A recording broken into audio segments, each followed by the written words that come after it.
Arrange marriage सुद्धा चांगला आहे, लव्ह मॅरेज सुद्धा चांगला आहे. तुम्हीच काय choose कराल? मी लव्ह मॅरेजला जास्त प्रेफरन्स देईन. मग घरचा मार खाल्लाय? आता थोडस मी कमी घरचा तर भरपूर रोज खातो, आज इकाउंट आले.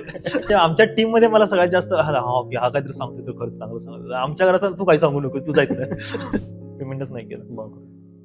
काही काही लाखो बुडल्यात, म्हणजे असं भरपूर होते. आता सध्या जे चालू आहे डार्क कॉमेडी, तर एक वल्गरिटी म्हणा किंवा एखाद्याला इन्सल्ट करून म्हणा किंवा एखादी अशी सिच्युएशन जी लोकांना पचणार नाही तशी कॉमेडी जर क्रिएट केली तर ती कधीच नाही पचणार. मी रेकॉर्डिंग करणार, लाईव्हचं बघू पुढं, पण आता सध्या तरी एक रेकॉर्डिंग करून मी अपलोड करणार आहे चॅनलवरती. तुम्हाला जे येते ना तिथनं स्टार्ट करा. बरोबर आहे. मला माहिती आहे की माणूस एका गोष्टीत एक्सपर्ट होऊ शकतो, पण बाकीच्या छोट्या छोट्या गोष्टी शिकू शकतो. गौरी नावाची शॉर्ट फिल्म आम्ही गेली 1.5 वर्ष झालं म्हणजे शूट करून झालेली सगळी म्युझिक मध्ये आता सध्या ती आम्ही आणतोय. माझं तर एक मत आहे की तुम्ही जर सोशल मीडियावर येताय तर फुल टाइम नका देऊ. शहरात लाईट नाही जात, गावात जाते. आजही आमच्या गावाकडे असं आहे की मोबाईल सगळे असे साईडला ठेवतात आणि क्रिकेट खेळायला जातात.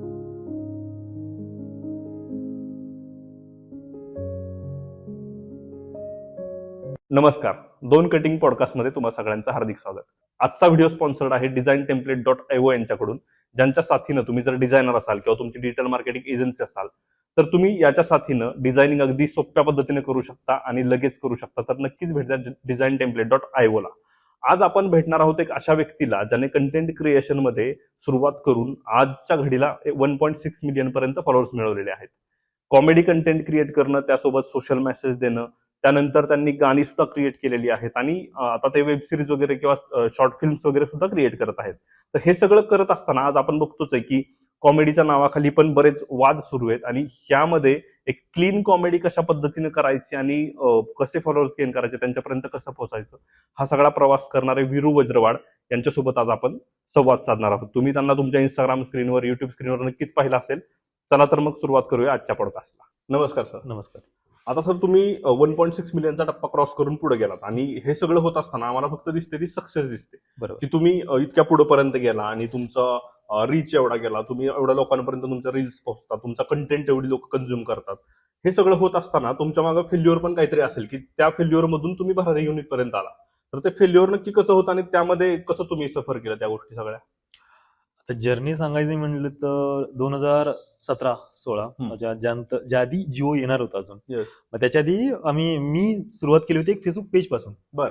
मग साधारण त्यावेळी पेज होते, मराठी स्टार नावाचं एक पेज होतं, जे हिरो हिरोईनचे जे पेजेस आमचे फोटोज ते अपलोड करायचं. मग मला असं होत होतं की मी पण फोटो अपलोड वगैरे करून चांगलं फेसबुक पेज ग्रो करून चांगलं इन्कम करेन. मग तिथून मला सुरुवात आली आणि मी माझ्या वर्गात फोटो व्हिडिओ बनवून. किती होता तुम्ही? माझं त्यावेळी साधारण एज्युकेशन ITI चालू होतं माझं. बरं. ITI सेकंडरीला होतं आणि तिथं मला फ्री वायफाय मिळालेला. बरं. त्याच्यावरती आणि पहिलाच अँड्रॉइड मोबाईल होता माझ्याकडे, त्याच्यावरती मी हे आपले काइन मास्टर, पॉवर डायरेक्टर असे व्हिडिओ म्हणजे ऍप घेणार आणि त्याच्यावर व्हिडिओ एडिटिंग करणार. काइन मास्टर हे ऍप त्यावेळी की फ्रेम वरती एडिट होणारं पहिलं ऍप होतं, ज्यात की फ्रेम त्यावेळी होती. आणि मग मी फेसबुक पेजवर व्हिडिओज बनवून, आजही ती फेसबुक पेज आहे, मला वाटतं 1000 पर्यंत मी पोस्टच अपलोड केले असतील तिथं, पण त्याची ग्रोथ नाही झाली. मग एक दिवस असं झालं की आपण व्हिडिओ बनवू आणि अपलोड करू कॉमेडी व्हिडिओ. आणि त्यावेळी महाराष्ट्रात भरपूर सारे कॉमेडी व्हिडिओ चालत होते. आणि त्यावेळी नितीन पवार सरांची एक गावाकडची एक गोष्टी म्हणून आहे वेब सिरीज, जी त्यावेळी स्टार्ट झाली होती. मग त्यांचं बघून आम्ही एक कॉमेडी व्हिडिओ स्टार्ट केलं आणि आम्ही कॉमेडी व्हिडिओ बनवून अपलोड केला आणि त्याला 6 ते 7 दिवसात एक 66,000 आसपास व्ह्यूज आले. मग तिथून आम्हाला एक मोटिवेशन. आणि तो मी माझ्या मित्राच्या मोबाईलवर व्हिडिओ शूट केला होता. मला वाटतं Redmi 3S असं काहीतरी मोबाईल होता तो. मग आम्ही असं करून एक 17-18,000 सबस्क्रायबर पर्यंत त्यावेळी पोहोचलो होतो. आणि जिओ आलं होतं, इंटरनेट सहज सगळीकडे उपलब्ध होत होता. पण झालं असं की आता कॅमेऱ्यावर शूट करायचं, कारण का आम्ही काय करत होतो, एक 300-400 रुपयाचा ट्रायपॉड मागवलेला आहे अमेझॉनवरून आणि एक काठीला अशी बोया म्हणून एक माईक असायची आणि असे पकडून वरून पकडायचं आणि व्हॉइस रेकॉर्डिंग करायचं, असं चालू होतं. नंतर ते लोक म्हणले की काय करताय बालिशपणा लहान मुलांसारखं. मग आम्ही विचार केला की आता कॅमेरा घ्यायचा. मग त्यासाठी मग मी थोडंसं घरून पैसे वगैरे इकडे तिकडे कामाला जाऊन ऍडजस्ट करून, आणि त्यावेळी पहिला कॅमेरा घेतला 1 वर्षाच्या गॅप नंतर 800D. पण ज्यावेळी पहिला व्हिडिओ बनवून आम्ही अपलोड केला तोपर्यंत चॅनल डेड. चॅनलला 100 सुद्धा व्ह्यूज येणार. आणि ती सगळ्यात मोठी आमची म्हणजे खचणारी पाहिजे होती. म्हणले की आता काय करायचं, कारण का कॅमेरा तर आम्हाला तर ते जमत पण नाही की फोटोशूट करायला जायला पाहिजे.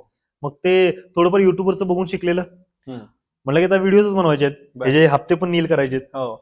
मग मी युट्यूबवर व्हिडिओज बनवायला चालू केलं. मी पहिलं त्यावेळी मी डायरेक्शन स्टार्ट केलं. पहिलं डायरेक्शन केलं मी, वाट दिसू दे तेव्हा असं एक गाणं आहे अजय अतुल सरांचं, तर ते गाणं मी शूट केलं आणि बनवून अपलोड केलं. त्याला चांगली एवढी रीच नाही आली. त्याच्यानंतर म्हटलं की नाही, आपल्याला शॉर्ट फिल्मच जमतात, आपण तेच करू. मग शॉर्ट फिल्म स्टार्ट केली, 1 केली, 2 केली, 3 केली, काहीच जाईना. लॉकडाऊन पडलं, काम पण बंद झालं. मग त्यावेळी मी, मला वाटतं सायकोलॉजीच्या सेकंड इयरला होतो. आणि त्याच्या मागे पण हिस्सा लय मोठा आहे की मी सायकोलॉजी सब्जेक्ट ITI नंतर का सिलेक्ट केलो, कारण का मला जॉब करायचं होतं मास कम्युनिकेशन जर्नलिझम. आणि मी खूप इन्स्पायर झालो नागराज मंजुळे सरांना भरपूर. आणि मी ITI यासाठी घेतला की मला लोको पायलट व्हायचं होतं. तिथून मला नागराज मंजुळे सरांची एवढी ती स्टोरी आवडली की नाही, आपल्याला हेच करायचं. ट्रॅक चेंजर एक्झाम दिली मी, लोको पायलटची एक्झाम दिली, ते फेल झाले की पास झालो. अजून नाही मला लॉकडाऊन पडायच्या आधी मला वाटतं आम्ही 4 ते 5 शॉर्ट फिल्म शूट केलं होतं, आणि त्याच्या आधी मी बॅकएंडलाच काम करत होतो.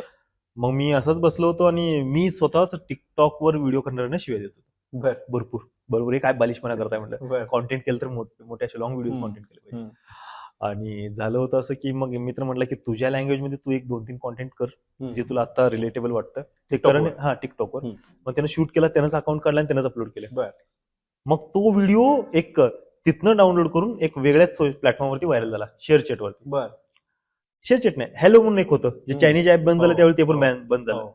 आणि होतं कसं की त्यावेळी टिकटॉकवरचा व्हिडिओ डाउनलोड केला की खाली वरती वॉटरमार्क येत होतं कुठल्या आयडीवर डाउनलोड केलं.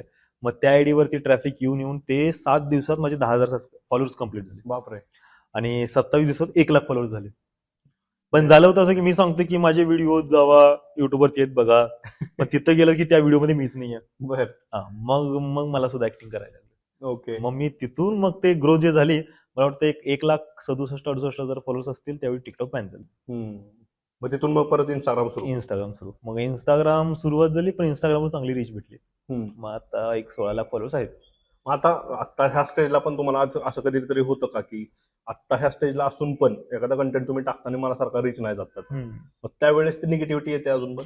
नाही, निगेटिव्हिटी येत नाही, कारण का झालंय कसं, ज्यावेळी तुम्ही एका फील्डमध्ये एवढं वर्ष काम करता ना की तुम्हाला त्याचं गणित समजलेलं असते. बरोबर. हे कॉन्टेंट का नाही पोहोचलं लोकांपर्यंत, एक तर तो कॉन्टेंट आहे त्याला चांगलं BGM बॅकग्राऊंड म्युझिक, म्हणजे मी माझ्या फील्डच्या रिलेटेड बोलतोय, त्याला ते शोभलं नाहीये किंवा ते लोकांना तो कॉन्सेप्ट नाही समजला. त्याचं बॅकएंड मला माहिती आहे, बरोबर, पण ते लोकांना नाही समजलं.